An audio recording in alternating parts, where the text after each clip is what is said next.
Оқи беріңіз, аш. Саламатсыздар ма? Құрметті ауыл тұрғындары, әріптестер, және бүгінгі қоғамдық тыңдауға қатысушылар. Бүгін кезекті қоғамдық тыңдау бойынша Маңғыстау облысы Маңғыстау ауданы Жыңғылды ауылында тұрмыстық қатты қалдықтар полигонын салу 2025-2027 жылдарға арналған тұрмыстық қатты қалдық полигонын өздерінен шығатындардың рұқсат етілген нормативтерінің жобасы, қалдықтарды басқару бағдарламасы, өндірістік экологиялық бақылау басқармасы табиғатты қорғау іс-шараларының жоспары және қоршаған ортаны қорғау бөлімі талқылануға шақырылып отыр. Қоғамдық тыңдау Қазақстан Республикасының экологиялық кодексінің 96 бабының және Қазақстан Республикасының экология, геология және табиғи ресурстар министрінің міндетін 2020 жылы 3 тамыздағы номері 286 қоғамдық тыңдауларды өткізу қағидаларын бекіту туралы бұйрығына сәйкес бүгінгі қоғамдық тыңдау өткізіліп отыр. Қоғамдық тыңдаудың төрағасы ретінде ауыл әкімі өзім, Әсет Маратұлы, хатшы ретінде проектировщик Казгражданстрой проект жауапкершілігі шектеулі серіктестігінің представителі Сақтау Самал Махамбетқызы кандидатурасын ұсынамыз. Қарсылық бар ма? Бірауыздан сайланды. Аталған қоғамдық тыңдаудың мақсаты Маңғыстау ауданы тұрғын үй коммуналдық шаруашылық жолаушылар көлігі және автомобиль жолдары бөлімі мемлекеттік мекемесі жоғарыда көрсетілген жобаларын талқылау. Регламент 10 минут баяндама жасауға, қосымша сөйлемдеушілерге 3-5 минут. Осы регламентке келісімді қоғамдық тыңдауды күн тәртібіне сәйкес регламент бойынша бекітейік. Сұрақтарыңыз жоқ қой? Онда баяндай беріңіз. Қайырлы күн, құрметті тыңдауға қатысушылар. Сіздердің назарларыңызға Маңғыстау облысы Маңғыстау ауданы Жыңғылды ауылында тұрмыстық қатты қалдықтар полигонын салу 2025-2027 жылдарға арналған қатты тұрмыстық қалдықтар полигоны көздерінен шығарындылардың рұқсат етілген нормативтерінің жобасы, қалдықтарды басқару бағдарламасы, өндірістік экологиялық бақылау бағдарламасы, табиғатты қорғау іс-шараларының жоспары және де қоршаған ортаны қорғау бөлімі бойынша баяндама ұсынады. Келесі слайдымызда қысқаша мәлімет. Қазақстан Республикасының президентінің қалдықтарды кәдеге жарату, елді мекендердің аумағында санкцияланбаған қоқыс үйінділерінің жиналуын азайту туралы қаулысына сәйкес Маңғыстау ауданы ТПШ, ЖМ және АК бөлімі мемлекеттік басқармасы қатты тұрмыстық қалдықтарды арналған полигонын салу туралы шешім қабылдады. Қазақстан Республикасының ДСМ-нің 11 қаңтар 2022 жылдың номер КР ДСМ 2 бұйрығымен бекітілген адамның тіршілік ету ортасы мен денсаулығына әсер ету объектілердің санитарлық қорғау аймақтарына қойылатын санитарлық эпидемиологиялық талаптар санитарлық қағидаларына сәйкес қатты тұрмыстық қалдықтар полигоны санитарлық қорғау аймағында кемінде 500 метр қауіптілік екінші сыныбы объектілеріне жатады. Қуаттылығы жылына 40 мың тоннаға дейінгі қоқыстар, өртеу, қоқыс сұрыптау және қоқыс қайта өңдеу объектілері ретінде. Жобаланатын қатты тұрмыстық қалдықтар полигоны Маңғыстау ауданы Маңғыстау облысының Жыңғылды ауылының маңында орналасқан. Қатты тұрмыстық қалдықтар полигонының орналасқан жерін таңдау тасымалдауын иегін қысқарту мақсатында тұрғындар саны 1000 адамнан асатын елді мекендерден қалдықтарды тасымалдау қашықтығын ескере отырып айқындалған. Жыңғылды ауылының ең жақын тұрғын үй құрылысына дейінгі қашықтық 2,135 шақырым жерде орналасқан. Ұзақ мерзімді жалға берілетін учаскелердің жалпы ауданы 4 гектарды құрайды. Келесі слайдымызда полигонға 2000 тонна мөлшерінде сұрапталмаған түрде қалдықтар түседі. Сұрапталғаннан кейін қалған қалдықтар өртеу пешіне жіберіледі. Өртеуге жатпайтын қалдықтарды орналастыру карталарына жіберілетін болады. Полигонда көмуге жататын қалдықтардың жалпы жылдық мөлшері жылына 980 тоннаны құрайтын болады.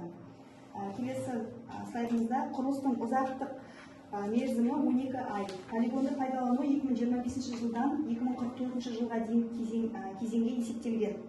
Рекультивация және мониторинг 3 жыл ішінде пайдалану аяқталғаннан кейін және полигон жойылғаннан кейін жүргізілетін болады. Маңғыстау ауданы әкімдігінің қаулысына сәйкес жерді пайдалану мерзімі 5 жылды құрайды. Осы мерзімді ескере отырып, полигонды пайдалануға қоршаған ортаға әсерді нормалау 2025-2027 жылдарда орындалған. Келесі слайдтарымызда технологиялық шешімдер. Технологиялық шешімдерге сәйкес жобада учаскеде объектілер мен құрылыстарды орнату көзделген. Олар әкімшілік орны, өлшеу қондырғысы, КТПН, ДЭС, дизель электростанциясы, қайталама шикізатты сақтау аймағы, автовесы, дозиметриялық бақылау қондырғысы, дезинфекционды ванна, 2 сатылы газ тазарту қондырғысымен жабдықталған инсинератор, тұрмыстық қалдықтарды алдын ала сұрыптау аумағы, қоқыс таситын көлік тұрағы және де противофильтрационды экранмен жабдықталған 25-30 метр құрайтын размерлі буландырғыш тоған, сұрыпталмаған тұрмыстық қалдықтарды және де сұрыпталмаған тұрмыстық қалдықтар аумағында сақтау резервуарлары, тұрмыстық қалдықтарды көму карталары көзделген. Келесі слайдымызда қалдықтарды қайта өңдеудің технологиялық процесі қатты тұрмыстық қалдықтарды қоқыс сұрыптау кешеніне шығарудан басталады. Қатты тұрмыстық қалдықтар қоқыс сұрыптау кешеніне арнайы көлікпен жеткізілетін болады. Онда бастапқыда радиациялық фонды өлшеу жүргізіледі. Осыдан кейін ғана көлікте қатты тұрмыстық қалдықтарды түсіру алаңына рұқсат етіледі. Қатты тұрмыстық қалдықты түсіру шұңқырды жабу парақтарының жанындағы алаңда қабылдау тізбекті конвейерінің жанында жүзеге асырылатын болады. Ірі габаритті материалдардың жалпы массасын іріктелгеннен кейін тұрмыстық қалдықтар материалдарды одан әрі шағын фракцияларға бөлу үшін сепараторға беру үшін шұңқырға орнатылған жүк көтергіш тізбекті конвейерге фронтальды тиегішпен тиелетін болады. Қатты тұрмыстық қалдықтардың тасымалдағышынан айналмалы сепараторға беріледі. Платформада орнатылған барабан түріндегі экран болып табылады. Экранда полиэтилен пакеттерінің жарылуы жүргізіледі және бүйір қабырғасы арқылы ұсақ органикалық қоқыстар бөлінуі жүргізіледі. Ол қайта тиеу конвейеріне түседі және де одан әрі қайта тиеу конвейері арқылы тиісті бункерге қарай шетке бұрылады. Бөлінген ұсақ фракциялар ұсақтау үшін 2 роликті ұсақтағышқа немесе көлденең преске түсетін болады. Келесі қалған қоқыс экранның ұшынан шығып, эстакадаға орнатылған оқшауланған негізгі сұрыптау платформасына түседі. Желі PET балғамен жабдықталған автоматты пресс хопперге орнатылған және басқа қайта өңделетін фракцияларды басу кезінде бір жаққа жылжу жетегі бар PET бөтелкелерін престеу дайындау үшін оларды кесуге арналған алынбалы ыстық шыбықтармен жабдықталған. Қоқыс сұрыптау кешеніне де қайталама ресурстарды сұрыптап, бөлінгеннен кейін органикалық қалдықтардың басқа қалған қалдықтар биологиялық, медициналық және қатты коммуналдық қалдықтарды жағу үшін инсинераторға кәдеге жаратылады. Инсинератор жоғары температурада бақыланатын залалсыздандыру, содан кейін қалдық газдар тазарту арқылы қалдықтардың әр түрлі түрлерін жоюға арналған қондырғы. Инсинератор 2 сатылы газ тазарту қондырғысымен жабдықталған. Оның тиімділігі 95-98%, оның ішінде циклон 1 тазарту сатысы, скрубер 2 саты, қатты тұрмыстық қалдықтарды қайталама шикізат алынғаннан кейін полигон карталарына көмуге берілетін болады. Полигон картасы сүзгіге қарсы экраны бар жер шұңқыры. Картаның негізінде қалдықтардың органикалық бөлігінің ыдырауынан, тальбек ағынын және буландырғыш тоғанға ағызудан сүзінді жинауға арналған дренаж жүйесі көзделеді. Қалдықтар қалыңдығында метанды және басқа газдарды атмосфералық ауаға шығару үшін газ бұру жүйесі көзделетін болады. Келесі слайдымызда қалдықтарды көму шұңқыры соқтығысу әдісімен толтырылады. Кезектің тереңдігі оған кемінде 0,165 тонна метр кубке дейін тығыздалған қоқыстың бір деңгейінен салу есебінен жоспарланған. Ұсынылған тығыздауға қол жеткізу үшін қалдықтар 0,5 метрден аспайтын қабаттарға және одан әрі картаның ені 5 метрге 2 метр биіктікке дейін салынады. Әрбір осындай карта тығыздалған қоқыс қабаты биіктігі 0,125 метрге дейін болады. Айына бірде топырақтың оқшаулауғыш қабатымен жабылады. Әрі қарай шұңқырдағы екінші картаның қалыптасуын қайталау қажет. Болашақта кезек итеру әдісімен қатты тұрмыстық қалдықтар толтырылады. Картада қалдықтарды көму, төсеу биіктігі жер деңгейінен 3,4 метрді жоғары жоспарланған. Бульдозердің жоғарғы жағында кіру қамтамасыз ету үшін беткейлер 1,4 көзделеді. Максималды жобалық белгіге дейін толтырылған қатты тұрмыстық қалдықтар сақтау кезегі бульдозердің көмегімен қалыңдығы кемінде 0,5 топырақтың қорғаныш қабатымен дереу жабылады. Әрі қарай барлық кезектің соңғы оқшаулығы орындалады. Қорғаныс қабатының үстіне жергілікті топырақ қабаты төселіп, бастапқы қорғаныс қабатына қоса алғанда жалпы қалыңдығы 0,185 метрге дейін жеткізілетін болады. Келесі екі слайдымызда жаңа айтып кеткен технологиялық схемалары көрсетілген болатын. Және де кесу технологиялық сызбасы көрсетілген. Келесі слайдымызда барлық жұмыс түрлерін өндіру кезінде жеке қорғаныс құралдары қолданылатын болады. Шудың әсер ету деңгейі санитарлық ережелерге белгіленетін ПДУ-дан аспайды. Демалыс аймақтары, шомылу орындары, орман алқаптары және полигонды орналастыру алаңына жақын ауыл шаруашылығы алқаптары жоқ. Участок аумағында және оған іргелес аумақтарда Қазақстанның қызыл кітабына енгізілген және заңнамамен қорғалатын өсімдіктер түрлері анықталған жоқ. Нысан орналасқан ауданда қызыл кітапқа енгізілген жануарлардың сирек және жойылып кету қаупі төнген түрлері, сондай-ақ ерекше қорғалатын түрлер кездеспейді. Пайдалану кезеңінде жобалық шешімдерді іске асыру нәтижесінде қоршаған әсерді рұқсат етілген деп қабылдауға болады. Келесі қатты тұрмыстық қалдықтардың полигонын пайдалану процесінде атмосфераның ласталудың 7 көзі анықталған. Оның ішінде 3-і ұйымдастырылмаған және 4-і ұйымдастырылған көздер. Пайдалану кезінде ластауыш заттардың шығарындылардың күтілетін көлемі 26,09 тонна жылына құрайтын болады. Осы жобаны іске асыру кезінде атмосфералық ауаның ластану құрылыс жұмыстарын жүргізу кезінде орын алатын болады. Құрылыс кезінде атмосфералық ластауыш заттардың бөліну көздері құрылыс жұмыстары болып табылады. Олар жер жұмыстары, дәнекерлеу, бояу жұмыстары, гидрооқшаулау және де көлік тиеу түсіру жұмыстары болып табылады. Келесі слайдымызда атмосфералық ластауыш заттардың күтілетін шығарындылар сипаттамасы. Объектіні салу кезінде алаңда уақытша сипаттылығы 10 атмосфералық ластау көзі анықталды. Оның ішінде 9-ы ұйымдастырылмаған және 2-і ұйымдастырылған ластау көзі болып табылады.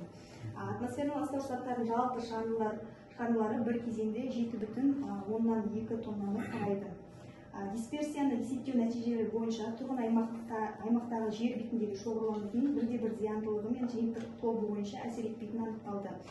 Әсер Жыңғылды ауылындағы атмосфералық ауаның ластауына іс жүзінде әсер етпей, құрылыс аумағымен шектелетін болады.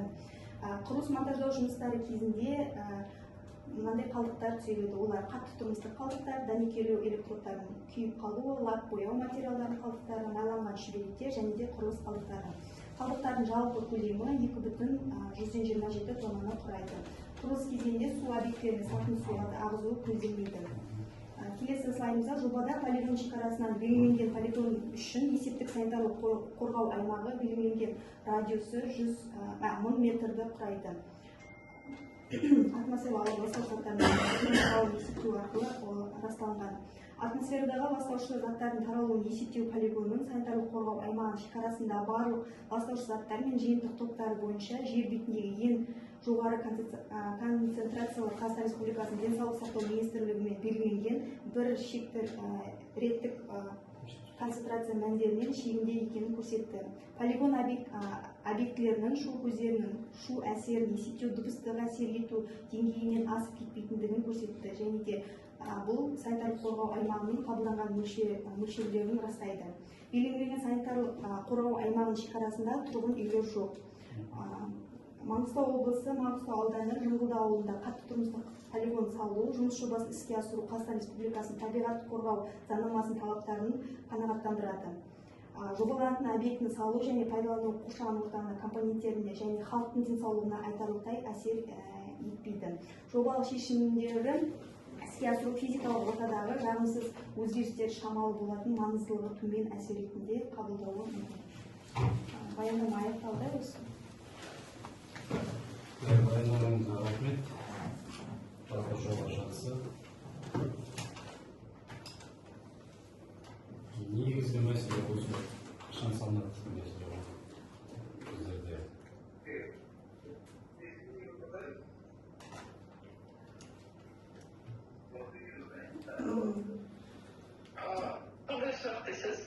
качан салынады дейт, жана уруксат алынгандан кийин барлык. Бізде осы қазіргі таңда құрылысқа рұқсат алынған заключениясы құрылыс салуға, енді экологиялық заключение шыққанын күтіп отыр. Содан кейін тендерлер етіп уже осы жылы салынады деп көзделуде. Бұл жерде экология департаментіне қатысушы бар ма? Бар. Жанаргүл?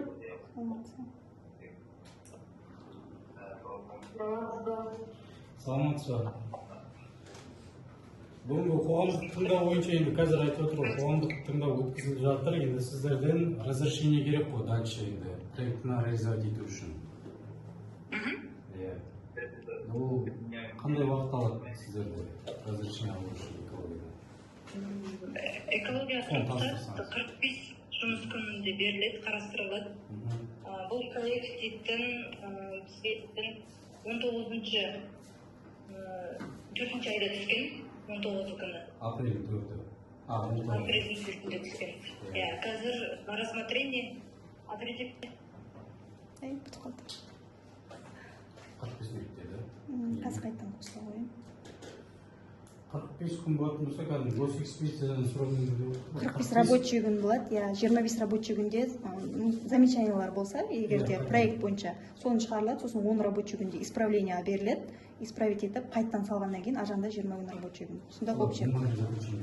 Жоқ, сайтпен, e-лицензирование деген сайтпен шығады.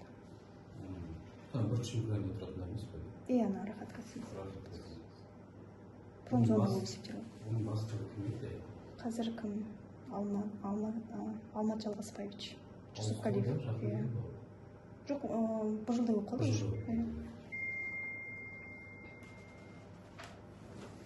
Полигон салынғанда сұрыпталып салынған сұрасу. Сортировка бар. Әкеліп сортировка жасайды. Жаңа айтып отыр, баклашкалерді пресс-турге салады деп тұр ғой. Сортировкаға жатпайтындар деп қоймай. Ең дальше айтсыз, біздер оны разрешение алғаннан кейін дальше не істейміз? Қосылмасы керек. Сөз қоямыз. Қосыла. Ана, алдына айналдырып қойсаңыз ғой.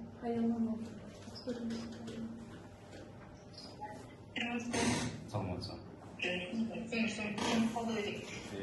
бұл проекттің до этого на рассмотрение болды, мотивированный отказ от по несколько пунктам, 30 шақты замечание берілді, содан кейін мотивированный, соның ішінде 10 замечанияға мотивированный отказ берілді. Здесь не устранением замечаний.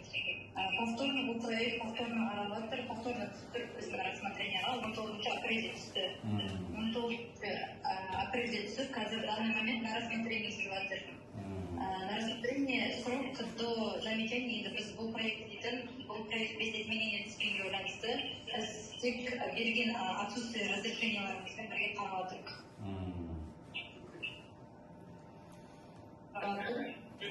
Соған байланысты бұның срогі дейтін 28-ші майдың 28-іне дейін замечание бере аламыз біз. Портал бойынша, бізде қаралатын услуга e-лицензия портал бойынша беріледі, соның сроғы бойынша 28-іне дейін, егер де бұл проект қайтып қателер болса, соған замечание бере аламыз. Бұл жерде замечаниені қалыпқа келтіретін проектировщик қой, да? Не заказчик, проектировщик, да? Бірге, совместно жасайды. Салтанат, сіздер ғой, да? Да. Енді бұл жоба жатса, біздер көптен күтіп жүрген жоба ғой, енді ауылдық жерлерде. Біздер істеген кезде оны жөндеп қайта саламыз. Түсінікті? Қазіргі таңда біз заказчикпен сөйлескен кезде уже тестияға запрос жіберілген, осы жылы салынып бітірілу керек құрылыс. 12 ай деп тұр ғой, біз қазір 6-шы айға келеміз ғой, 5-ші айдың ортасы ұзақ. Жоқ, разрешение алғаннан кейін 12 ай. Разрешение алғаннан кейін, да? Онда переходящий болады ғой. Срок. Строительство етен тапсырып отқан бойынша 21-26. Ал заключение сұрау қай жыл? Бір жылға бере ма? Жоқ, сұраған жылға. Экспертизаның заключениесі. Заключение сізді до этого заключение алған. Мен түсінбей тұрғанымда, мына жерде 2 рет біздер неге экспертизаға жіберіп отырдық та, мысалы заключениеге госэкспертизаға жіберу үшін строительствоны оның алдында экологиядан разрешение алып жіберуіміз керек емес пе негізінде? Алла емес па? Это возможно воздействие ОТЗ комитет арқылы. Содан отчет об возможном воздействии заключение сразу уже комитетте. Кейін бар құрылысқа заключение алып, госэкспертизадан енді қазіргі таңда экология бойынша департамент экологиядан разрешение алынуда. Ол заң бойынша солай жүреді ғой негізі, поэтапно солай. Просто мен бұл жерде жаңағы экспертизаның заключениесі қазір 1 жылға беретін шығар, бұрын 3 жылға беретін еді ғой, қазір өзгерді. 3 жыл действиет етеді. 3 жыл действиет етеді, да? Иә. Онда, иә. Мен 1 жылға берсе, 6 айымда жоғалтып отырмын ғой деген тоң ғой ма, департаменттің замечаниесіне байланысты. Экология. Барлық заключение 3 жыл действиет етеді. Біз строительство бойынша заключениені марттың кезінде алдық. Осы жылы? Осы жылы. Түсінікті. Жақсы. Сұрақтарыңыз бар ма басқа? Бұл жерде Ерекең бар ма, ауыл тұрғыны жаңа қатысқан? Ол кісі қайда кірмеймін деп шығып кетті. Қазір кіремін деп шығып кетті? Кірмеймін деп шығып кетті. Кірмеймін деп шығып кетті. Онда қол тимей жатқан болды ғой. Біздерде осы, енді биыл басталса жақсы болар еді. Осы қазір экологиядан 10 қорытындысын алсақ, без замечания. Дальше ары процесске финансирование реализацияға жіберейік. Ойбай, өте жақсы. Енді ол енді рабочем порядка тех решениямен өзгерістерде болуы мүмкін ғой, да, по проекту? Если изменение беріп қалса, дальше больше, мысалы, ертең жителдер айтады, мынау керек емес, мысалы, мынаны өзгерту керек деген сияқты проектіде изменение жасауға болады ғой, да, тех решениямен? Жоқ, строительство кезінде авторский надзор болады, сол надзор и авторский надзор. Соның барысында 10% қана изменение внутреннее письмомен жасауға болады. Егер де ағаты өзгеріс технический процесске, строительствоға үлкен өзгеріс әкелмейтін болса, өздері жасауға болады. Ал ары қаратай эксплуатацияға кіргеннен кейін мына жері қажет емес, мынаны қосамыз аламыз дейтін болса, ол кезде расширение, немесе корректировка, модернизация деген басқа этаптармен жүргізілетін болады. Ол кезде тағы да рұқсат алып, заключение алып, жаңағы жасалады.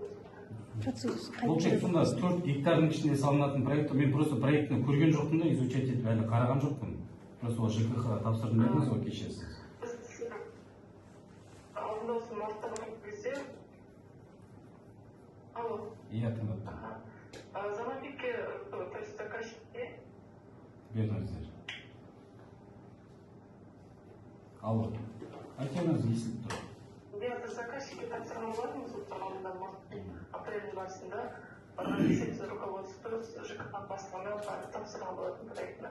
Жалпы бізде земельный актілер бойынша 4 гектар, осы 4 гектарға полигон болады деп есептелген. Сол полигонда осы 4 гектар жерге орналастырылды. Яғни 4 картасы, площадкасы, инсинератор, және АБК, КПП және де осы полигонға келетін автокөліктердің дөңгелегін жуғандағы дисфаны барлығы қарастырылған. Веси болады ма ол жерде? Веси болады, да? Иә, автобусте кіреберісте, КПП жолдан кіреберісте автовеси болады, сол жерге тоқтап, машина көлікті өлшеп, сосын барып жүргізіледі. Сіздер проектіде бар ғой, тоқты қай жерден тартамыз деп есеп жасадыңыздар?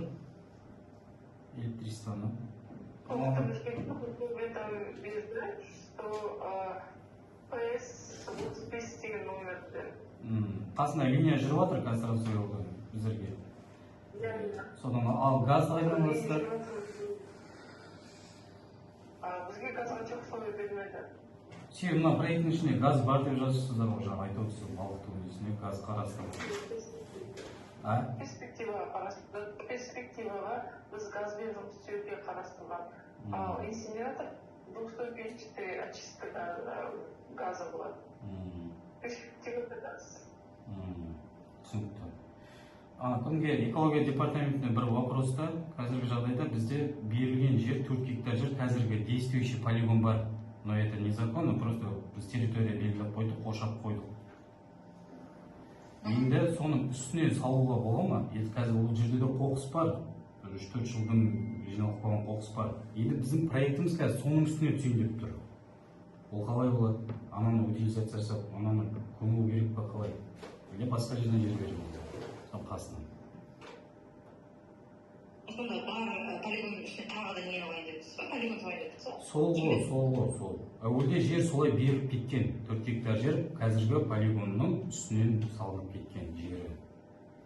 Егер де бұндай құрылыс түсетін болса, қазір қоқыстарды біз не істейміз? Или көміп тастап, басқа жердің қасынан таза жерден беруіміз керек па? Енді оны сізге біз айта алмаймыз, это на ваше усмотрение, смотря, бірақ енді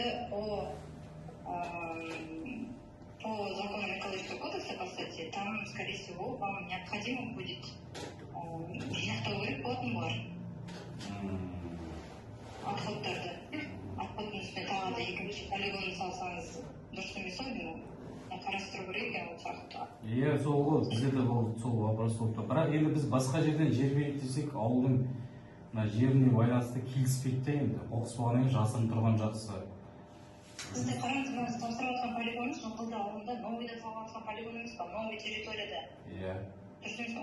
Иә. Сіз айтасыз маған басқа жер ме?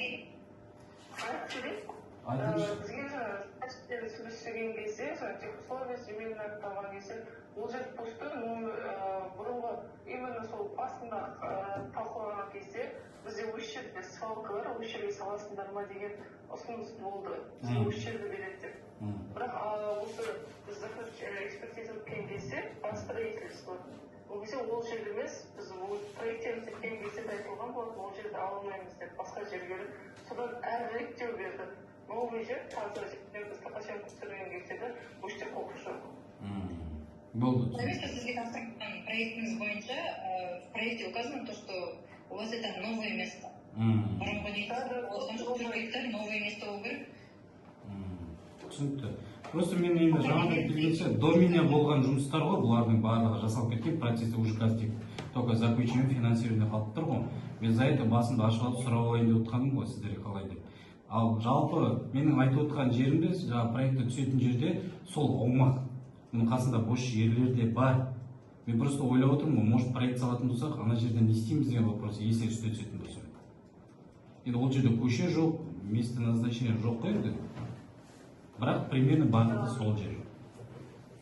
Иә, біз онсыз өзіміз көшірілуі болмайды ғой, строительство заключение алған кезде біз деген земельный актке посадке байланысты аламыз. Сол жерге проектер істейміз.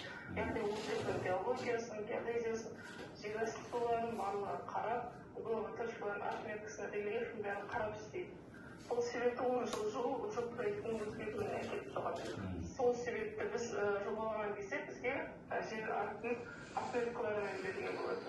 Бұл отметкалармен отырғызылып тұр. Ана проекттің ішіне скатомобильдік бар ма? Скатомобильдік ар жақта орналасқан. Жоқ, жалпы общий проекттің ішінде бар ғой, да? Біздің проектте жоқ, скатомобильдік болмасқан проект бар. Оның ішінде жоқ, да? Мен жалпы, бұрында осының алдында 2014-терде осы жоба басталған жалпы. Соның ішінде скатомобильдік несі срогы 25 жылға деп бір проекттер келіп кетті осы ауылда. Мен бұрында да жасап кеткенмін, енді қазір қайта келіп әкім болып қызмет етіп жатырмын. Сол сияқты сондай проекттің осының ішінде жоқ па деп айтқаным ғой. Мен де жаңа баяндамада оқып отырмын, ондай жоқ, ол тек кәдімгі тұрмыстық қатты қалдық, кәдімгі бытовой үйден шығатын заттар. Солай ғой? Түсінікті. Басқа сұрағым жоқ. Сіздерде сұрақ? Жоқ. Сұрақ жоқ. Касательно ликвидационного фонда қарадыңыз ба? Ликвидационный фонд бойынша. Ликвидационный фонд бойынша заказчик будет беру, соған байланысты сізде перезапрос жібереді. Давайте голосование. Хорошо. Экология департаменті есіміңіз кім болады сіздің? Есімім Айжігітова Жанаргүл, сенің қызы. Должность? Должность Маңғыстау облысы бойынша экология департаментінің экология комитет бөлімінің бас маманы. Материал сізге түседі ме? Сіз рассмотрение жасайсыз ба? У меня на рассмотрение. Исполнение сидела. Иә. Осы айдың 28-іне дейін без замечания болса ары қарай жүріп бересіздер да? Иә. Түсінікті. Рахмет Жамал. Жалпы экологияға рұқсат дейтін 45 күн қаралады. 45 күннің ішінде ғой. Жұмыс күні. 45 күн жұмыс күні, иә. Иә. Түсінікті. Рахмет. Удачи, сәтті шықсын. Оң қорытындысы мынау. Без замечания. Да, нені қорытындылап жатып салған сөз. Сұрақтар болмаса мына жерде біз.